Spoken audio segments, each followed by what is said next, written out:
उत्तर प्रदेश सरकार द्वारा संचालित संगठित अपराध के रीढ़ पर प्रहार की नीति के तहत संगठित पेशेवर अपराधियों के विरुद्ध कठोरतम कार्रवाई के लिए डॉक्टर मीनाक्षी कात्यायन पुलिस अधीक्षक भदोही के कुशल निर्देशन में भदोही पुलिस और प्रशासन द्वारा विशेष अभियान चलाया जा रहा है। गैंगस्टर अपराधियों के अवैध संपत्ति जब्तीकरण की कार्रवाई के क्रम में थाना गोपीगंज क्षेत्र अंतर्गत अनैतिक देह व्यापार में लिप्त गिरोह के विरुद्ध गैंगस्टर एक्ट के तहत पंजीकृत अभियोग मुकदमा संख्या 238/2023 धारा 3/4/6/7/9 अनैतिक देह व्यापार निवारण अधिनियम और वृद्धि धारा 3(1) गैंगस्टर एक्ट के संबंधित गैंग लीडर राजेश वाजपेयी पुत्र स्वर्गीय राम शिरोमणि वाजपेयी निवासी विठलपुर छतमी थाना गोपीगंज जनपद भदोही द्वारा अपने और गैंग के सदस्यों के साथ मिलकर वेश्यावृत्ति जैसे समाज विरोधी घृणित आपराधिक कृत्यों के अर्जित धन से ग्राम विठलपुर छतमी में 0.086 हेक्टेयर में वाजपेयी ढाबा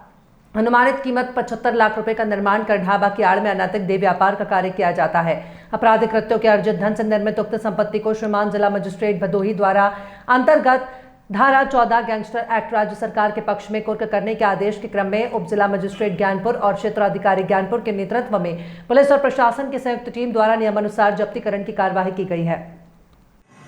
प्रदेश सरकार की अपराध एवं अपराधियों के प्रति जीरो टॉलरेंस नीति के तहत कार्य करते हुए आज जनपद भदोही पुलिस टीम के द्वारा गैंगस्टर एक्ट के अभियुक्त राकेश वाजपेयी के विरुद्ध गैंगस्टर एक्ट की धारा 14(1) के अंतर्गत कार्रवाई की गई है। अपराधी राकेश वाजपेयी के द्वारा अपने अपराध कारित कर अर्जित किए गए धन से बनाई गई अचल संपत्ति वाजपेयी ढाबे को 14(1) के अंतर्गत कुर्क किया गया है, जिसका अनुमानित मूल्य 75 लाख रुपए है। अग्रिम विधिक कार्रवाई प्रचलित है। उत्तर प्रदेश में अपराधियों में हुआ खौफ। योगी के इनकाउंटर पर अधिकारी के साथ साथ अब पुलिस के जवान भी हुए संजीदा और संगीन। जिन पुलिस वालों के साथ कभी अपराधियों का होता था तालमेल, लेकिन अब वह पुलिस के जवान अपराधियों पर काल बनकर टूटते हैं, जिसका जीता जागता उदाहरण देखने को मिला मिर्जापुर जनपद में, जहां अपराधी अपने हाथों में तख्ती लेकर के पहुंचा और बाकायदा अपना जुल्म भी स्वीकार किया। बताते चले कि मिर्जापुर में दान पत्र के पैसे को लेकर के काफी विवाद हुआ था, जिसमें एक व्यक्ति को गोली मार दी गई थी और वहीं आरोपी काफी समय से फरार चल रहा था। लेकिन देखा जाए तो इस समय जो खौफ का डर अपराधियों के दिमाग में चल रहा है वह काफी काबिले तारीफ है। तमाम सरकारें आई और गई, लेकिन इस तरह का खौफ नहीं होता, क्योंकि कभी स्थितियां ये होती थी कि अपराधी मंत्री के साथ बैठते थे, लेकिन आज स्थितियां और समय बदल चुका है, जहां अपराधियों में दिखता है तो उनकी आंखों में सिर्फ खौफ। एक तरफ तो पुलिस के इनकाउंटर का डर, तो दूसरी तरफ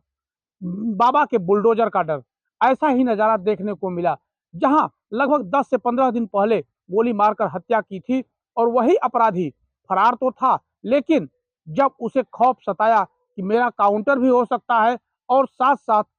पूरे मकान को भी ध्वस्त किया जा सकता है, परिवार के लोगों को भी पुलिस उठा सकती है, तब वह थक हार करके अब आया है पुलिस के शिकंजे में और खुद किया है सिलेंडर। हाथों में तख्ती लेकर के बाकायदे यह अपनी जान की सुरक्षा की मांग करते हुए कह रहा है कि मैं ही त्रिनयन दुबे हूं, मुझे काउंटर न किया जाए। क्योंकि पहले पुलिस के पास होती थी 303 की राइफल, लेकिन अब पुलिस के पास होती है SLR और उस इंसास और साथ ही साथ AK-47 जैसी घातक राइफलें, जिसका उपयोग पुलिस करने में नहीं हिचकती। और पुलिस के जवानों के पास कभी सर्विस रिवॉल्वर होती थी, लेकिन अब